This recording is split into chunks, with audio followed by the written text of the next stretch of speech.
6월 2일 새벽 예배 말씀입니다. 기도드리겠습니다. 하나님 아버지, 이 새벽에 또 우리가 또 한 날을 주께서 허락해 주사 하나님 앞에 예배할 수 있는 은혜 허락하여 주심에 감사드립니다. 하나님, 이 시간 가운데 오직 그리스도의 보혈 힘입어서 주님을 사랑함으로 또 중심으로 성령을 의지하여서 예배하기 원합니다. 주여, 이 시간 가운데 말씀이 깨달아질 수 있도록 도와주시고 우리 10년 가운데 오직 말씀을 통하여 성령께서 일하시는 그 역사를 경험해 나갈 수 있도록 도와주옵소서. 오직 주님의 뜻만이 서게 하시고 주님의 이름만이 증거되게 하시고 오직 주님께서만 영광 받으시는 시간 될 수 있도록 주여 은혜 내려 주옵소서. 모든 것을 의지하옵고 살아계신 우리 주 예수 그리스도의 이름으로 기도하옵나이다. 아멘.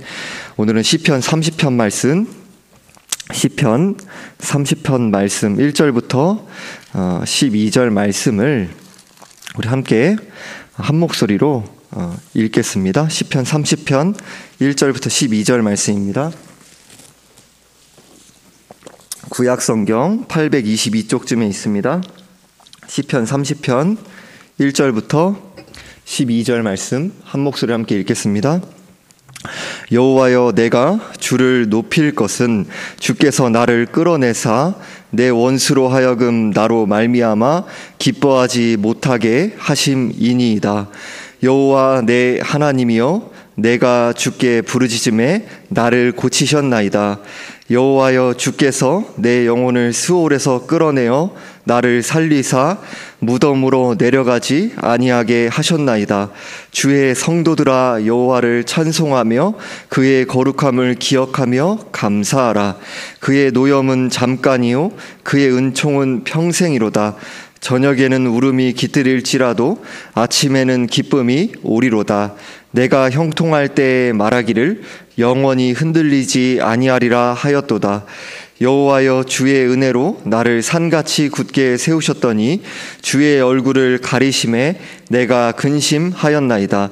여호와여, 내가 주께 부르짖고 여호와께 간구하기를 내가 무덤에 내려갈 때에 나의 피가 무슨 유익이 있으리요. 진토가 어떻게 주를 찬송하며 주의 진리를 선포하리이까. 여호와여, 들으시고 내게 은혜를 베푸소서. 여호와여, 나를 돕는 자가 되소서 하였나이다. 주께서 나의 슬픔이 변하여 내게 춤이 되게 하시며 나의 베옷을 벗기고 기쁨으로 띠띠우셨나이다. 이는 잠잠하지 아니하고 내 영광으로 주를 찬송하게 하심이니 여호와 나의 하나님이여, 내가 주께 영원히 감사하리이다. 아멘. 오늘 본문인 시편 30편은 시편의 분류 중에 개인적인 감사시라고 이제 말씀을 드릴 수 있습니다. 오늘 본문은 인생 말년에 이른 다윗이 자신의 삶을 돌아보며 지금까지 자신을 보호하고 인도해 주신 하나님의 사랑과 신실하심을 노래한 감사 찬양시다라고 이렇게 말씀드릴 수 있습니다. 다시 제가 1절부터 3절 말씀을 읽겠습니다. 여호와여, 내가 주를 높일 것은 주께서 나를 끌어내사 내 원수로 하여금 나로 말미암아 기뻐하지 못하게 하심이니이다. 여호와 내 하나님이여, 내가 주께 부르짖음에 나를 고치셨나이다. 여호와여, 주께서 내 영혼을 스올에서 끌어내어 나를 살리사 무덤으로 내려가지 아니하게 하셨나이다. 1절에서 다윗은 하나님을 높이면서 찬양하면서 시를 시작하고 있습니다. 여기에서 나를 끌어내사라는 단어는 원문에서 우물에서 물을 기를 때에 사용하는 단어입니다. 그러니까 하나님께서 깊은 고난의 때에 매우 절망적인 상황에서 다윗을 건져주셨다라는 것을 우리들이 알 수 있습니다. 하나님의 도우심으로 다윗의 원수는 이제 기뻐할 수가 없는 상황, 다윗을 하나님 건지심으로 다윗의 원수 기뻐할 수 없는 상황이 된 것입니다. 그런데 다윗이 만난 어려움의 상황이 무엇일까요? 우리는 2절 말씀을 통해 알 수 있는데요, 다윗은 주께 부르짖음에 나를 고치셨다 이렇게 말씀합니다.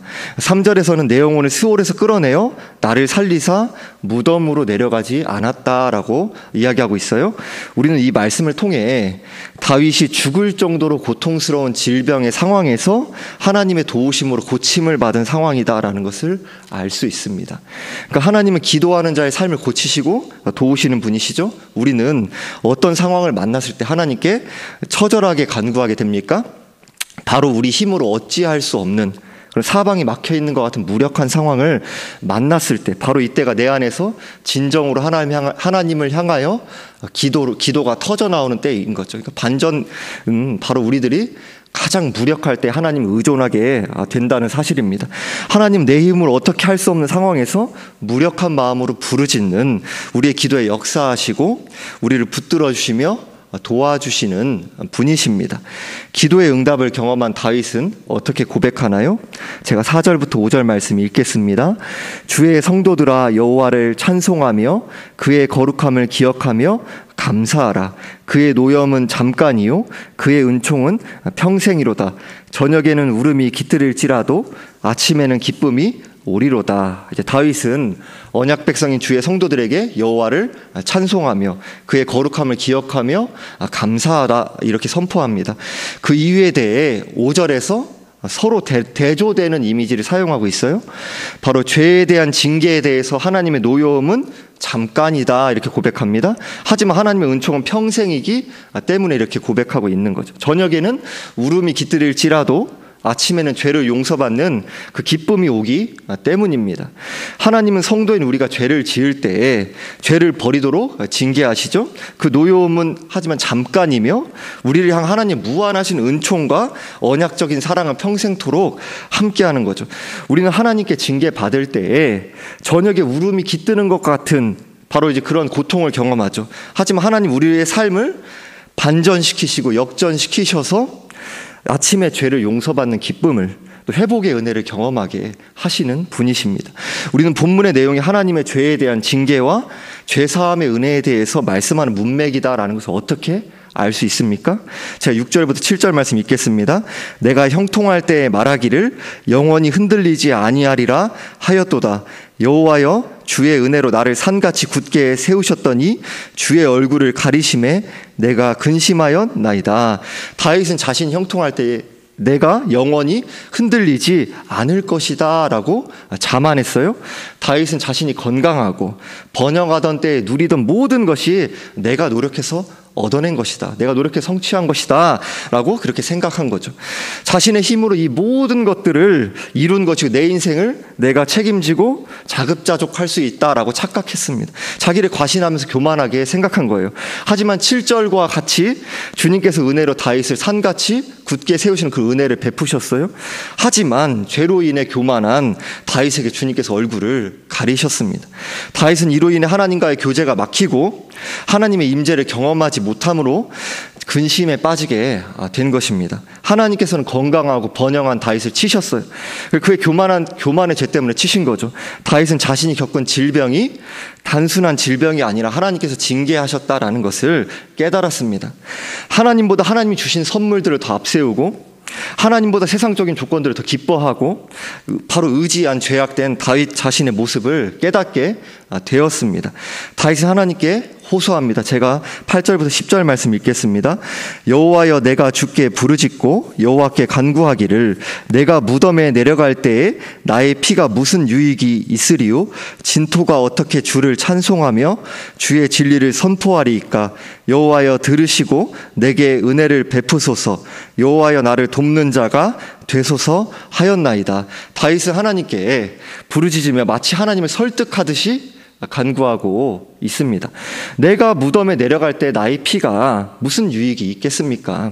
진토가 어떻게 주님을 찬양할 수가 있겠습니까? 주님의 진리를 어떻게 선포할 수가 있겠습니까? 10절에서 다윗은 하나님께 은혜를 베풀어 달라고 그리고 나를 돕는 자가 되어달라고 간구하고 있습니다. 다윗은 죄의 문제로 하나님께 징계를 받고 고통 속에서 교만했던 마음이 낮아지고 가난해졌습니다.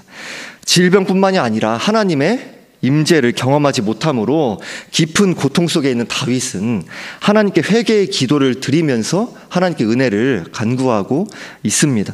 교만의 죄에 빠졌던 다윗이 하나님의 은혜와 도움을 구하는 것을 볼 때 하나님께 회개의 기도를 드렸다라는 것을 우리들이 알 수 있습니다. 우리의 하나님 우리가 언제든지라도 죄악을 버리고 회개하고 주께로 돌이키면 용서와 긍휼을 베푸시는 하나님이십니다. 우리가 죄악의 길을 회개하지 않고 고집하며 살아갈 때 하나님은 우리를 낮추시고요, 우리 교만을 꺾으십니다. 또한 하나님 우리의 스스로 옳다고 생각하는 자만과 하나님 외에 우리가 의지하였던 세상적인 수단과 방법들이 무용지물이다라는 것을 깨닫게 하십니다. 우리가 범죄하였다는 것을 깨닫게 하십니다. 우리가 죄악을 버리고 겸손히 하나님만을 의지하도록 빚어 가십니다. 제가 11절에 12절 말씀 읽겠습니다. 주께서 나의 슬픔이 변하여 내게 춤이 되게 하시며 나의 베옷을 벗기고 기쁨으로 띄우셨나이다. 이는 잠잠하지 아니하고 내 영광으로 주를 찬송하게 하심이니 여호와 나의 하나님이여 내가 주께 영원히 감사하리이다. 다윗은 대조되는 이미지를 사용하면서 자신의 삶을 반전시키신 하나님을 찬양하고 있어요. 슬픔이 변하여 춤이 되고 베옷을 벗기고 기쁨으로 띄우셨다, 이렇게 고백합니다. 여기 성경 원문 볼 때 11절은 너무 점잖은 번역이다라고 말씀을 드릴 수 있습니다. 슬픔이 변하여 춤이 된다라는 말씀에서 변하여라는 단어는 완전히 뒤집다라는 의미를 가지고 있습니다. 그러니까 턴오버한 거죠. 바로 이어서 나오는 베옷이란 단어는 죽음의 의미를 상징합니다. 하나님은 죽음에서 기쁨으로 완전히 뒤집은 거죠. 다윗의 삶의 반전을 가져온 것입니다. 하나님 이처럼 회개하며 죄를 버리는 사람의 죄를 깨끗하게 용서해 주시고 하나님과의 관계를 회복시켜 주시는 분이십니다. 죄악을 고집하게 되면 하나님의 임재를 경험하지 못함으로 말미암아 하나님의 얼굴이 가려지고요, 고통과 불안, 번민에 빠지게 됩니다. 하나님과의 죄의 문제가 해결될 때 우리의 인생에 하나님의 반전이 나타납니다. 하나님과의 관계의 문제가 회복되므로 우리의 슬픔이 춤이 되며 잃어버렸던 기쁨이 회복됩니다. 그리고 12절과 같이 하나님을 찬양하고 싶은 열망과 하나님께 감사하는 마음이 솟아나게 됩니다. 오늘 함께 살펴본 30절 시편 30편은 감사하시다라고 서두에 말씀을 드렸습니다. 그러니까 1절에 내가 주를 높일 것은 이라고 시작해서 내가 영원히 주께 감사하리이다라고 마무리가 됩니다. 하나님을 높여드리는 것으로 시작해서 하나님 높여드리는 것으로 마무리가 됩니다. 우리의 기도의 모습을 돌아봅시다. 우리의 기도는 어려움과 불편함, 또한 불평이 나오는 상황을 해결하는데 집중되어 있을 때가 많죠. 문제 해결을 위한 기도도 물론 중요합니다. 우리의 기도는 문제 해결에서 하지만 끝나지 않고 하나님을 찬양하는 데까지 나아가야 합니다. 우리의 삶의 반전을 가져오신 하나님께 감사를 드려야 합니다. 문제 해결만으로는 진정한 영적인 필요가 해결되지 않습니다. 자녀의 문제, 건강과 재정과 관계와 직장의 문제와 같은 우리 인생 여러 어려움들, 그런 문제들 가운데 주님 앞에 엎드려서 간구하는 것도 중요합니다. 이 모든 그러나 문제 해결 뒤에 하나님을 찬양하는 데까지 나아가지 못한다면 우리의 기도는 무속 종교의 모습과 크게 다르지 않다라고 말씀을 드릴 수가 있습니다. 우리의 무속적 욕구는 충족될 수가 있지만 하나님과 진정한 교회의 성수까지는 나아가지 못하게 됩니다. 우리의 신앙은 복음에 합당한 생활과 주님을 따라가며 자기를 부인하고 자기 십자가를 지는 삶, 하나님의 말씀을 따라 일상을, 문화를 변혁시키는 데까지 나아가야 합니다. 우리가 십자가의 사랑과 은혜를 생각할 때 우리가 받은 은혜는 너무나 큰데 우리는 짜잘한 것을 불평하며 살아가죠. 우리는 십자가의 은혜를 기억하고 또한 감사하며 찬양하는 삶의 태도를 키워가야 합니다. 그렇게 연습하고 자라가야 되는 거죠. 우리는 영원한 생명을 받은 하나님의 자녀입니다. 이 땅의 것으로 인해 꽉 붙들려 있는 삼신각 신학, 무속 신앙이 아니라 십자가의 은총을 기억하는 삶을 살아가야 합니다. 진정한 신앙이란 삶의 중심이 나로부터 하나님께로 옮겨가는 것이다, 이렇게 말씀드릴 수 있습니다. 어떻게 이렇게 살아갈 수 있을까요? 우리는 마치 아무것도 받지 않은 것처럼, 마치 아무것도 갖지 못한 영적인 거지와 같은 모습으로 살아갈 때가 많이 있잖아요. 하지만 하나님께서 우리에게 주신 예수 그리스도의 복음의 은혜를 기억할 때 우리는 앞으로 받을 것보다 이미 하나님께 받은 것이 비교도 할 수 없을 만큼 훨씬 더 크다라는 사실을 깨닫게 됩니다. 자기 아들을 아끼지 않고 내어주신 이가 어찌 그 아들과 함께 모든 것을 우리에게 주시지 않겠습니까? 우리가 감사의 신앙, 바로 찬양의 신앙을 지속적으로 살아가기 위해선 십자가의 은혜를 기억해야 합니다. 내 안에 계신 성령님을 의지하여 십자가의 은혜를 기억할 때 나의 세상적인 염려와 불평으로부터 하나님의 크고 부요하신 사랑과 은혜를 깨닫고 감사하며 찬양하는 삶을 살아갈 수 있습니다. 우리의 슬픔이 변하여 춤이 되게 하시며 우리의 베옷을 벗기고 기쁨으로 띠띠우시는 주님께 영원토록 감사와 찬양의 고백을 드리시는 성도님들이 되시기를 주님의 이름으로 축원드립니다. 아멘. 기도드리겠습니다. 하나님 아버지, 주의 은혜 가운데 우리의 연약한 인생, 죄악으로 철저히 물든 인생을 우리 전적인 하나님의 은혜로 우리를 구원하여 주시고 그 십자가의 은혜, 복음의 은혜로 날마다 우리들이 돌아갈 수 있도록 우리를 깨우쳐 주시니 감사합니다.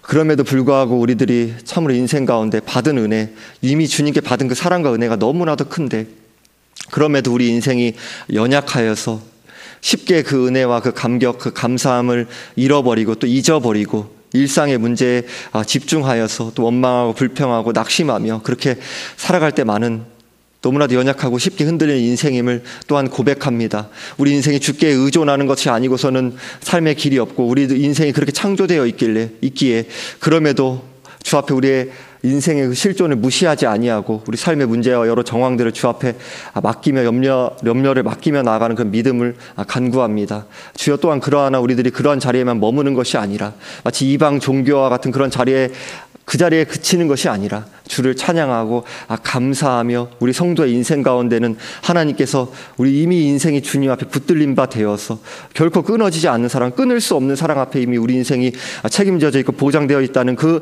넉넉함과 그 부유함과 풍성한 진리 안에서 주를 의지하여서 넉넉하게 또 말씀을 따라 살아내는 우리의 삶이 되게 하여 주옵소서. 우리 죄악된 부분이 있다면 깨달을 수 있도록 도와주시고 버려나가고 말씀에 가까이 더욱더 주를 의지하며 자라나가는 우리의 삶이 될 수 있도록 도와주옵소서. 일평생 주님을 찬양하고 또 감사하며 주님께 영광 돌리며 우리 인생은 결코 망할 수 없고 죽어도 천국이며 우리 인생 가운데는 결코 세상적으로 그 망하는 길 가운데서도 세상이 따라갈 수 없는 이미 주님의 자녀로서의 영원한 하나님 나라가 우리 인생 가운데 이미 열리고 펼쳐져 있다라는 그 진리와 그 기쁨과 확신과 담대함 안에서 하나님과 동행하는 삶을 오늘도 기쁨으로 감사함으로 넉넉하게 살아내게 하여 주옵소서.